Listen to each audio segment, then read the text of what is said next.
नमस्कार, आप देख रहे हैं SPN 9 न्यूज और मैं हूं आपके साथ मनीष कुमार सैनी।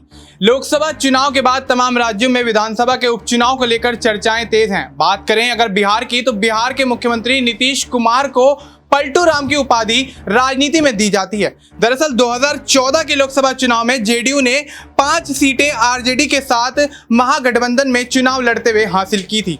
और अगर बात करें 2015 के विधानसभा चुनाव की, तो 71 सीटें आरजेडी के साथ नीतीश कुमार की पार्टी जेडीयू ने हासिल करते हुए फिर आगे अपनी पार्टी को बढ़ाया। ऐसे में बिहार में नीतीश कुमार की राजनीति काफी मजबूत होती गई। उसके बाद अगर बात करें 2019 के लोकसभा चुनाव की, तो 19 के लोकसभा चुनाव में 16 सीटें एनडीए के माध्यम से नीतीश कुमार की पार्टी को मिलती हुई नजर आई। ऐसे में अगर देखा जाए तो 2020 की अगर बात करते हैं, तो विधानसभा के चुनाव में 43 सीटें बीजेपी के साथ नीतीश कुमार की पार्टी को हासिल होती हुई नजर आई। और देखा जाए तो नीतीश कुमार बिहार की राजनीति में अपने वर्चस्व को कायम रखते हुए आगे चलते रहे। अब यहाँ पर कहीं ना कहीं ये कयास लगाए जा रहे हैं कि विधानसभा चुनाव 2025 में नीतीश कुमार एक बार फिर से पाला बदलते हुए नजर आएंगे और आरजेडी का रुख करेंगे। तो क्या यहाँ पर नरेंद्र मोदी भूमिका निभाते हुए नजर आएंगे? क्या भारतीय जनता पार्टी की भूमिका रह जाएगी जब नीतीश कुमार आरजेडी का दामन थामेंगे?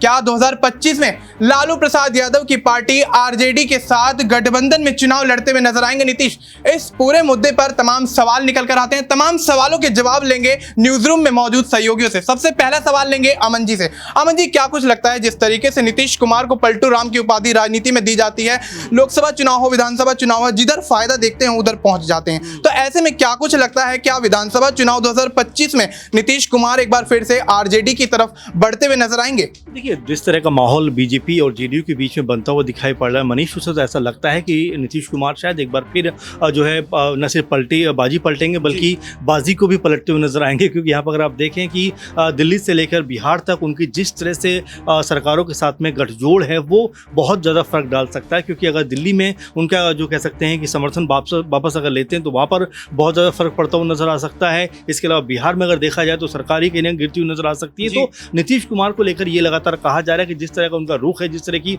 नाराजगी की खबरें सामने आ रही, वो ये बताती हैं कि आने वाले दिनों में बिहार के अंदर कोई बड़ी हलचल मच सकती है जिसका असर दिल्ली की सत्ता तक होने वाला है, यानी कि जो एनडीए सरकार है उस पर इसका प्रभाव पड़ने वाला है। तो आप ये मानकर चलिए कि आने वाले दिनों में स्थिति जो है वो बहुत विकट होने वाली है। क्योंकि यहाँ पर जिस तरह से आरजेडी ताकतवर हो रही है, लगातार जो तेजस्वी यादव हैं कहते रहे हैं कि जिस तरह से पार्टी ने एक बेहतर प्रदर्शन किया है, यानी कि जो इंडिया गठबंधन ने 10 सीटें उन्होंने हासिल की, तमाम सारे ऐसे पॉइंट है जहां पर अब एनडीए जो है वो घिरा हुआ दिखाई पड़ रहा है। साथ में जो नीतीश कुमार है उनका भी जिस तरह से लग रहा है कि वो इंडिया गठबंधन की तरफ एक बार फिर रुख कर सकते हैं। तो यहाँ पर कई ऐसी चीज़ें जो लगातार नीतीश कुमार की वजह से बीजेपी के अंदर एक डर का माहौल बना रही है। साथ में बीजेपी की जो डिमांड की भाई हमारा सीएम होना चाहिए, हमारी अगुवाई में चुनाव लड़ा जाना चाहिए, तो कई ऐसे मुद्दे पॉइंट बन गए जहाँ पर जो कह सकते हैं कि नीतीश कुमार उन्होंने बीजेपी को डराने और फंसाने का काम किया। अब यहाँ पर बीजेपी का रुख क्या हो सकता है, बीजेपी किस तरफ कह सकते हैं किस तरह से आगे बढ़ती नजर आ सकती है, और साथ में नीतीश कुमार क्या वापस कह सकते हैं आरजेडी के साथ में जुड़ सकती है, अपने आप में बड़े सवाल बन रहे हैं। फिलहाल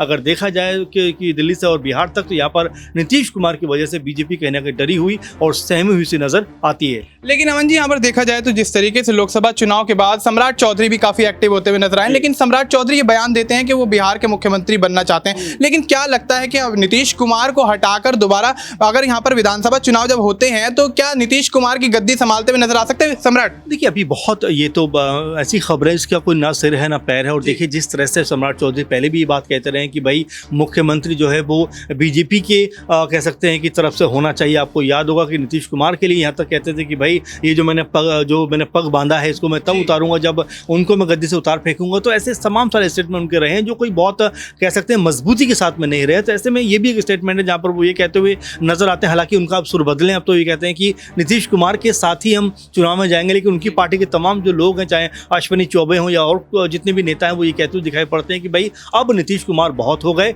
इसके बाद जो है अब हमें बीजेपी का कोई नेता चाहिए जो सीएम बन सके। तो यहाँ से आप ये समझिए कि बिहार के अंदर कहीं ना कहीं जेडीयू और बीजेपी के अंदर जो तनातनी का माहौल है, कह सकते हैं आने वाले दिनों में ये बड़ा रूप ले सकता है। और यहाँ पर दोनों के जो रास्ते हैं वो अलग होते हुए भी नजर आ सकते हैं। जी, तो यहाँ पर बिहार में जेडीयू और बीजेपी के रास्ते जो हैं वो अलग होते हुए नजर आ सकते हैं और ऐसा देखा गया है कि नीतीश कुमार जो है बिहार की राजनीति में काफ़ी वर्चस्व रखते हैं। तो ऐसे में क्या लगता है कि अब यहाँ पर नीतीश कुमार की जो भूमिका बिहार की राजनीति में है, क्या उस भूमिका को कायम रखते नजर आएंगे? अगला सवाल हमारा अक्षय से रहेगा। अक्षय, क्या कुछ लगता है कि जिस तरीके से नीतीश कुमार बिहार की राजनीति में अपने सीएम की गद्दी पर कायम रहे हैं और ऐसे में बिहार की राजनीति में मजबूती प्रदान करते हुए नजर आए पार्टी को, तो क्या यहाँ पर नीतीश कुमार आने वाले विधानसभा चुनाव में दोबारा से मुख्यमंत्री बनते हुए नजर आएंगे? क्योंकि सम्राट चौधरी जिस तरीके से यहाँ पर ऐलान करते हुए नजर आए कि वो सीएम बनेंगे और नीतीश कुमार को गद्दी से हटाते हुए नजर आएंगे, तो क्या कुछ लगता है, क्या समीकरण रहने वाले हैं जेडीयू के आने वाले विधानसभा चुनाव में? बिल्कुल, देखिए मनीष, यहाँ पर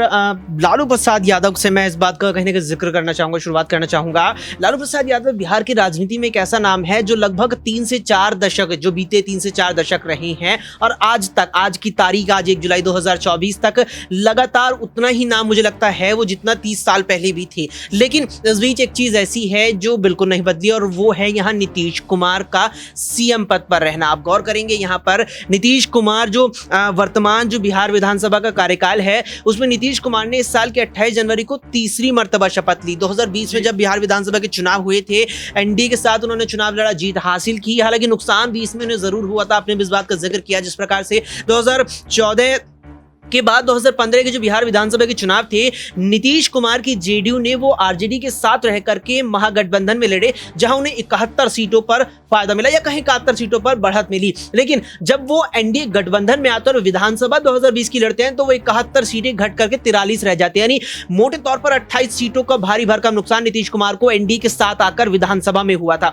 लेकिन मुख्यमंत्री की शपथ लेते हैं, फिर 2022 में बीजेपी से गठबंधन तोड़ महागठबंधन में जाते हैं। महागठबंधन यहां अपनी सरकार का दावा पेश करते हैं महागठबंधन की ओर से, फिर शपथ लेते हैं महागठबंधन से और इस साल फिर महागठबंधन छोड़कर एनडीए में आती है। यानी कुल मिलाकर के जो दल बदलना रहा है, दल या कहीं यहाँ पर कि सहयोगी दलों का जो साथ है वो लगातार बदला है। नीतीश कुमार ने राजद के साथ भी सरकार चलाई है यहाँ और फिर बीजेपी के साथ चलाई, फिर राजद और फिर बीजेपी। तो ये कहीं ना कहीं एक ऐसी स्थिति है यहाँ पर जिसने नीतीश कुमार को बिहार की सियासत में लगातार ही ऊंचे सर्वोच्च पायदान पर मुख्यमंत्री की कुर्सी पर बनाए रखा है। आप अगर देखिए यहाँ पर सीटों का समीकरण, मनीष, मुझे लगता है अगर हम समझे वर्तमान की अगर स्थिति ना देखें, 2020 के जो बिहार विधानसभा के चुनावी परिणाम थे 243 में जो 3 प्रमुख दल निकल कर आए थे उसमें 76 सीटों के साथ राजद थी, 75 पर भाजपा थी और 43 सीटों पर यहां जदयू सिमट करके रह गई थी। अब अगर आप यहां पर देखेंगे जो दूसरा सहयोगी दल होता है या कहीं कि दूसरा जो दल होता है गठबंधन में, दूसरा सबसे बड़ा जो दल होता है वो यहां किंग मेकर की भूमिका अदा करता है। जैसे कि हमें केंद्र की सरकार में एनडीए में भी देखने को मिला है, जहां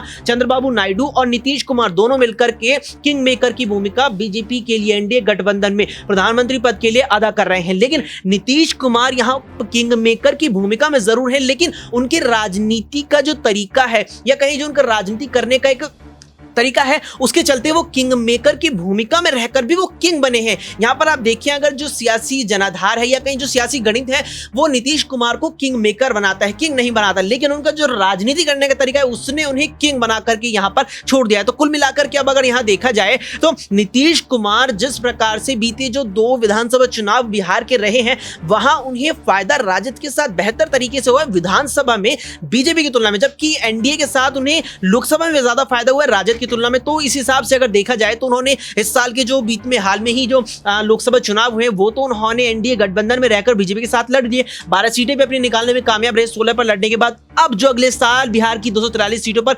विधानसभा चुनाव होने वाले उसको लेकर लगता है कि वो यहाँ शायद एनडीए गठबंधन छोड़कर फिर से इंडिया गठबंधन का रुख कर ले। अच्छा अक्षय, यहाँ पर एक छोटा सा सवाल और रहेगा कि लोकसभा चुनाव में नीतीश कुमार ऐलान करते हुए नजर आए थे तेजस्वी यादव के साथ, जो वो मंच पर देखे गए कि बिहार के बाद अगर कोई बिहार का मुख्यमंत्री होगा तो वो तेजस्वी यादव होंगे। लेकिन यहाँ पर निशांत कुमार की भी एंट्री होती हुई नजर आती है जो कि नीतीश के बेटे हैं। तो नीतीश के बेटे निशांत क्या विधानसभा चुनाव में यहाँ पर सीएम पद के दावेदार बनते हुए नजर आएंगे? क्या तेजस्वी यादव को यहाँ पर करारा झटका लगता हुआ नजर आ सकता है? बड़ा अहम सवाल मनीष आप यहाँ पर उठा रहे हैं। मैं सवाल मुझे खुद यहाँ पर एक जहन में आता है, निशांत कुमार को लेकर अब चर्चाएं जोरों पर है सियासी गलियारों में, उनका नाम अब चल पड़ा है और ये भी कयास लगाए जा रहे हैं कि अगले साल विधानसभा चुनावों से पहले ही नीतीश कुमार अपने बेटे निशांत को लॉन्च कर देंगे। सवाल मेरा यहाँ पर ये आ रहा है मुझे जहन में कि क्या नीतीश कुमार के बेटे निशांत कुमार बिहार के सीएम बनेंगे या तेजस्वी यादव के डिप्टी सीएम बनेंगे, क्योंकि अब लालू प्रसाद यादव का भी लक्ष्य है कि बेटे तेजस्वी को पटना भेजना है, मुख्यमंत्री बना करके पटना भेजना है। अब अगर तेजस्वी मुख्यमंत्री बनेंगे,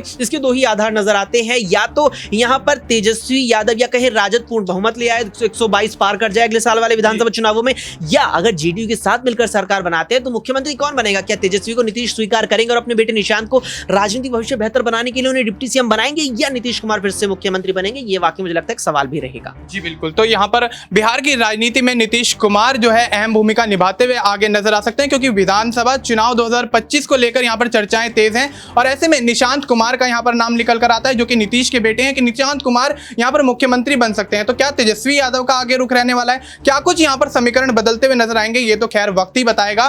फिलहाल के लिए इतना ही। देश और दुनिया से जुड़ी तमाम जानकारी के लिए आप देखते रहिए SPN 9 न्यूज।